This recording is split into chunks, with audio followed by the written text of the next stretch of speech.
Welcome back to our YouTube channel Power Plant ज्ञानी। Today we discuss about a very important topic related to boiler operations. तो दोस्तों जो आज का topic है वो रिलेटेड टू बॉयलर ऑपरेशन होने वाला है। इस वीडियो के माध्यम से हम जानेंगे कि जो हमारा बिगेस्ट लॉस रहता है, वैसे तो बिगेस्ट लॉस बॉयलर में क्या है, ड्राई फ्यूल गैसेस रहता है, लेकिन क्या है एक हमारा यदि हम इंडायरेक्ट एफिशिएंसी निकालेंगे बॉयलर की तो उसमें क्या है हमारा एक लॉस आता है, वो आता है कि मॉइस्चर इन फ्यूल्स। कि भाई हमारे यदि जो हमारा फ्यूल्स है, या तो हमारा कोयला है या बगास है या फिर अल्टरनेटिव कोई अदर फ्यूल्स है, यदि उसमें मॉइस्चर परसेंटेज रहेगा तो उससे हमारी एफिशिएंसीज पे क्या इम्पैक्ट पड़ेगा, वो सारी चीज़ें हम इस वीडियो के माध्यम से जानने वाले हैं। तो सबसे पहले मैं आपको बताना चाहूँगा कि यदि हमारे कोयले में यदि मॉइस्चर रहेगा वो तो सपोज दैट वो हमारे alternative parameters like excess air, क्योंकि यदि हम ज़्यादा मॉइस्चर का कोयला यदि फर्नेस में इंजेक्ट करेंगे तो क्या है उसको हमें प्रॉपर उसका कंबसन कराने के लिए क्या है हमें प्रॉपर एक्सेस एयर देना पड़ेगा। तो ड्यूरिंग कंबसन के दौरान क्या है उसमें से जो वाटर एवेपोरेट होगा तो वो एवेपोरेशन के लिए क्या है वो फर्नेस से हीट लेता है। तो क्या है देखा जाए तो यदि हायर मॉइस्चर कंटेंट यदि हम फर्नेस में डालेंगे तो क्या है वो हमारा फर्नेस टेम्परेचर भी रिड्यूस करता है। तो क्या है वो डायरेक्टली क्या है हमारी एफिशिएंसी को भी रिड्यूस करता है। तो ये कितना परसेंट मॉइस्चर होने पर हमारा कितना परसेंट एफिशिएंसी रिड्यूस होगा, वो सारी चीज़ें क्या है हम आपको बताने वाले इसके। यदि दोस्तों यदि आप भी इंटरेस्टेड हो इस तरीके के टॉपिक्स में तो क्या है आप इस वीडियो को लास्ट तक देखिए, क्योंकि आई थिंक मैं काफ़ी रिसर्च करने के बाद सारी चीज़ें मैं आपके लिए लेके आता हूँ। तो दोस्तों लास्ट तक बने रहिए। तो दोस्तों एक मैंने जो ग्राफ प्लॉट किया गया है वो मैंने अपने वाइट बोर्ड पर प्लॉट किया गया है। उस वाइट बोर्ड के माध्यम से ही मैं क्या आपको उसके बारे में समझाऊंगा। तो दोस्तों चलिए चलते हैं मेरे वाइट बोर्ड पर। दोस्तों जैसे कि हम अपने वाइट बोर्ड पर आ चुके हैं, तो आप देख रहे हैं कि effect of fuel moisture percentage on efficiency, कि भाई जो हमारे फ्यूल के अंदर जो मॉइस्चर है वो उसका एफिशिएंसी पे क्या इम्पैक्ट पड़ता है, वो मैंने यहाँ पे प्लॉट किया गया है।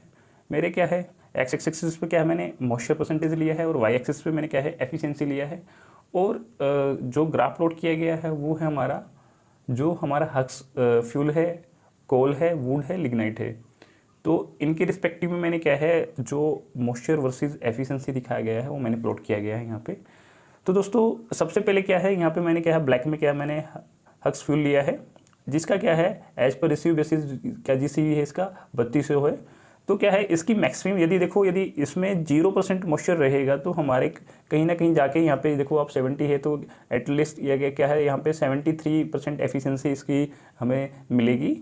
तो यदि 0% मॉइस्चर रहेगा यहाँ पे, तो जैसे ही मॉइस्चर 10% यदि मॉइस्चर अपना हक्स फ्यूल में आ गया तो दोस्तों हमारी एफिशिएंसी कितनी ड्रॉप हो जाती है, ये देखो कि वो 72 के अराउंड आ जाती है। यदि फिर मॉइस्चर परसेंट यदि 20 हो जाता है तो क्या है उसकी एफिशिएंसी क्या है 70 आ जाती है। तो विद रिस्पेक्ट क्या है जैसे जैसे मॉइस्चर परसेंटेज बढ़ता जाएगा हमारी यहाँ पे एफिशिएंसी 67 हो गई है, 40% हो गया तो यहाँ पे 62 हो गई है।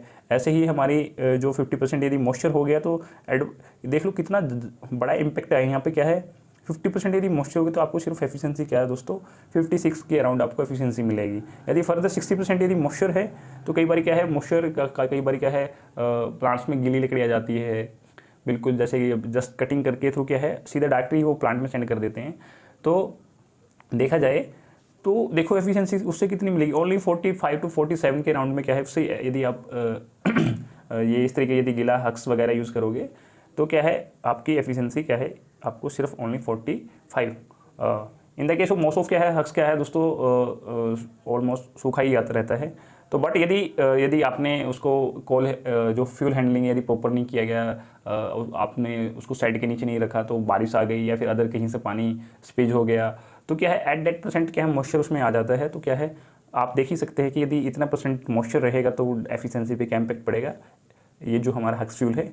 ऐसे ही मैंने ये जो रेड में मार्क किया गया है ये आप जो रेड में देख रहे हैं यहाँ पे, ऐसा ही क्या है हमारे कोल के साथ भी होता है। तो क्या है मोस्ट ऑफ प्लांट्स में क्या है 20 to 25 30 अराउंड मॉइस्चर एक्सेप्टेबल रहता है। बियॉन्ड दिस क्या है मॉइस्चर जो हमारी कोल क्वालिटी है वो काफ़ी वर्स कंडीशन में जाती है, क्योंकि हमारे जो ऑपरेशंस है उस पर जब एडवर्स इम्पैक्ट पड़ता है तो सो दैट प्लांट इसको इग्नोर ही करते हैं हायर साइड में, तो रिजेक्शन हो जाता है। तो ऐसे ही क्या है दोस्तों, यदि हमारे कोयले में यदि 0% मॉइस्चर रहेगा तो एटलीस्ट हमें क्या है 74% एफिशिएंसी मिलेगी पर्टिकुलर। वैसे तो हमारी 78% जो एफिशिएंसी रहती है पर्टिकुलर बॉयलर की, जो ABC बॉयलर उनकी थोड़ी सी हायर रहती है, वो 81-82% के अराउंड रहती है, लेकिन मोस्ट ऑफ 78% पे ही डिज़ाइन रहती है मोस्ट ऑफ द बॉयलर। तो ऐसे ही क्या है, रेड लाइन आप देख रहे हैं यहाँ पे, वो हमारा बियॉन्ड क्या है 76 के अराउंड है, 76% के अराउंड है यहाँ पे। तो ये जो ये रेड लाइन दे है 10% मॉइस्चर आ गया तो उसमें हमारी एफिशिएंसी क्या है 73 के अराउंड मिलेगी। आफ्टर दैट जो 20% मॉइस्चर आ गया उसमें हमारी क्या है 73 हो जाएगी। और आफ्टर दैट यदि 30% मॉइस्चर आ जाए तो दोस्तों हमारी एफिशिएंसी क्या है ओनली 68% के अराउंड हो जाती है। और क्या है जो हमारी यदि कोयले में 40% मॉइस्चर आ जाता है तो दोस्तों आप देख ही सकते हो 40% मॉइस्चर पे क्या इम्पैक्ट आता है, ओनली एफिशिएंसी हमारी 65-64 के अराउंड हमें एफिशिएंसी मिलती है। तो जैसे जैसे हमारी मॉइस्चर परसेंटेज इंक्रीज होता जाता है वैसे वैसे एफिशिएंसी हमारी ड्रॉप होती जाती है। तो नेक्स्ट है वुड है, ये जो मैंने आप देखोगे कि सर इसकी GCV काफ़ी हाई है, ये मैंने एज पर ड्राई बेसिस का भी बिल्कुल जो सूखी लकड़ियाँ होती है उसका मैंने यहाँ पे GCV लिया गया है जो वुड है हमारी। तो दोस्तों ये वुड में हमारे क्या है मैक्सिमम 74 ही % एफिशिएंसी मिलती है। तो जैसे ही क्योंकि ये ड्राई है तो धीरे धीरे क्या है इसकी एफिशिएंसी एकदम से सडनली से ड्रॉप नहीं जाएगी, जैसे अदर्स की आपने देखा एकदम सडनली से ड्रॉप आई है, लेकिन क्या है क्योंकि इसमें मॉइस्चर कंटेंट बहुत कम रहता है तो क्या है धीरे धीरे एफिशिएंसी डाउन आती है। तो देखा जाए तो फिर भी क्या है यदि कुछ ना कुछ तो मॉइस्चर रह ही जाता है, यदि आप प्रॉपर वे से यदि उसमें ड्राई भी कर लोगे तो, लेकिन क्या है इनहेरेंट मॉइस्चर बना ही रहता है, या वुड हो या पर्टिकुलर अदर फ्यूल्स हो उसमें इनहेरेंट मॉइस्चर तो बना ही रहेगा। तो जो कि कंबंशन के दौरान क्या है रिलीज होता है।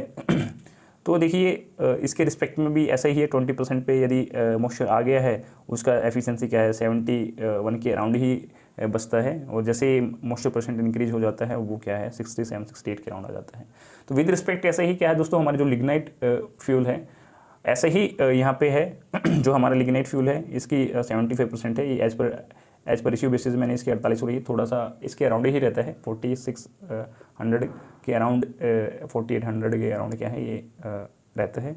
तो देखा जाए तो यदि आपको इसको लॉन्ग टर्म में याद रखना तो आप इसका एक स्क्रीनशॉट ले सकते हैं और इसको सेव करके रख सकते हैं, ताकि आपको जब कभी भी लगे आपके रिस्पेक्टिव पैरामीटर के अकॉर्डिंग क्या है आपकी एफिशिएंसी आपको पता करनी है तो क्या है ये आपको काफ़ी हेल्प कर सकता है। तो देखा जाए तो ऐसे ही दोस्तों यदि लिग्नाइट में यदि 40% यदि मॉइस्चर आ जाएगा तो ये देखिए कि उसकी एफिशिएंसी क्या है 68 के अराउंड बचती है। ऐसा ही दोस्तों देखा जाए तो जो एफिशिएंसी ड्रॉप डाउन हो रही है वो देखा जाए तो लिग्नाइट फ्यूल की यदि हमारे 60% मॉइस्चर भी आ जाए तो क्या है वो 58 के अराउंड क्या है आपको एफिशिएंसी देगा। तो देखा जाए तो लिग्नाइट क्या है दोस्तों इनिशियल स्टेज में बनने वाला है, क्योंकि जो लिग्नाइट फ्यूल है उसको क्या है 1 मिलियन ईयर्स ही लगते हैं फॉर्मेशन होने के। यदि इससे हायर कैटेगरी में जाएंगे जैसे सब बिटुमिनस है उसको बनने में 70 मिलियंस ईयर्स लगते हैं, जो बिटुमिनस है उसको 350 मिलियंस ईयर्स लगते हैं फॉर्मेशन के लिए। जो एंथ्रासाइट है जो कि सबसे हार्डेस्ट फॉर्म है कोयले के और सबसे हाईएस्ट GCV हमें एंथ्रासाइट्स कोल से मिलती है, तो दोस्तों उसको 500 जो मिलियंस ईयर्स लगते हैं फॉर्मेशंस के लिए। तो देखा जाए तो दोस्तों ये तो जो मैंने आपको बताया कि effective fuel versus virgin of efficiency, यदि आपको चीज़ें आपके पैरामीटर से यदि कोरिलेट करनी है तो आप इसका बिल्कुल हेल्प ले सकते हैं और आपको एक बेसिक आइडिया भी मिल जाएगा कि हाँ भाई हमारे मॉइस्चर यदि आपकी जो लेबोरेटरी एनालिसिस मॉइस्चर आपको बताएगा तो उसके रिस्पेक्ट में आपका जो भी कोल है वुड है लिग्नाइट है या फिर हक्स है, तो आप बता सकते हैं कि भाई 30% में यदि मेरा जो हक्स है उसका क्या है एफिशिएंसी कितना होना चाहिए। देखो दोस्तों 67 के अराउंड ही हमें एफिशिएंसी मिलेगा। तो देखा जाए तो एटलीस्ट मेरी बताने की कोशिश ये थी कि एक मैं स्टडी कर रहा था, आफ्टर दैट मैंने ये ग्राफ मैंने मिला तो उसके रिस्पेक्ट में मैंने सोचा कि मैं आप लोगों के साथ भी शेयर करूँ ताकि आप भी इसके बारे में जानकारी ले सके और आपके रिस्पेक्टिव पैरामीटर आप चेक कर सके यदि सही है नहीं है तो उस तरीके से आप जस्टिफिकेशंस क्या है आप इसे ले सकते हैं। तो दोस्तों ये आज का टॉपिक इधर ही एंड होता है, तो आगे कंटिन्यू रहेंगे अभी क्योंकि बीच में काफ़ी बड़ा गैप आ गया था, तो अभी ऐसा नहीं करेंगे, तो कंटिन्यू आपके साथ अच्छा कंटेंट लेके आता रहूँगा। तो दोस्तों आज के लिए इतना ही काफ़ी है, फिर मिलेंगे अच्छे टेक्निक के साथ, तब तक के लिए बने रहिए हमारे साथ। जय हिंद, जय Bharat. Thanks for watching this video. Don't forget to subscribe this channels, क्योंकि इस चैनल्स को आपको सब्सक्राइब कर लेना चाहिए, क्योंकि इस चैनल पर मैं पावर प्लांट ऑपरेशन और मेंटेनेंस से लेकर वीडियो बनाता रहता हूँ जो कि आपके आने वाली करियर ग्रोथ के लिए काफ़ी हेल्पफुल हो। यदि आपने अभी तक सब्सक्राइब नहीं किया तो प्लीज़ नीचे सब्सक्राइब बटन पर क्लिक करके इसको सब्सक्राइब कर लीजिए और बेल नोटिफिकेशन को दबाना मत भूलिए।